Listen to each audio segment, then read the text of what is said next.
ঠাকুমার পরলৌকিক কাজের জিনিস কিনে বাড়ি ফেরার পথে লরির ধাক্কায় মৃত সঞ্জয় পাত্র নামে এক ব্যক্তি।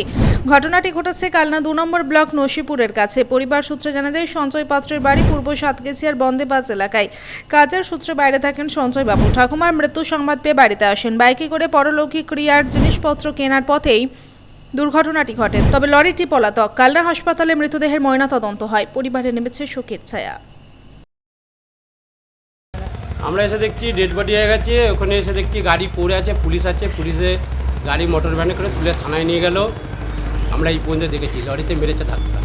আচ্ছা, ও কোথায় এসেছিল? ওয়েস্টাল ইন্দারাবাটি বাজারে। আচ্ছা, কি কারণ ছিল? আজকে ওর ঠাকুমার কাজ পাচ্ছিল, সেই হিসেবে বাজার হাট করতে এসছে। চাষি মানুষও।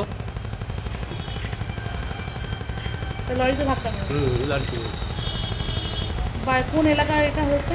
এটা নসিপুরে ওখানটা হয়েছে, তেল পাম্পের সামনে। বাড়ি কোথায় ওনার? বাড়ি পূর্ব সাতগেছিয়া বন্ধুবাজ। কালনা বাজার থেকে বাড়ি যেতে আচ্ছা, কীভাবে হয়েছে আমরা দেখিনি, বলতে পারছি না। মানে কি শুনলেন?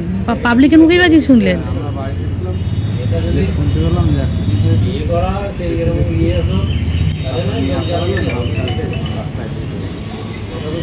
আচ্ছা, বাইকে করে এসেছিল। আচ্ছা, ওনার বাড়ি কি কেউ মারা গেছে সেই জিনিসপত্র? আমাদের ঠাকুমা মারা গেছে।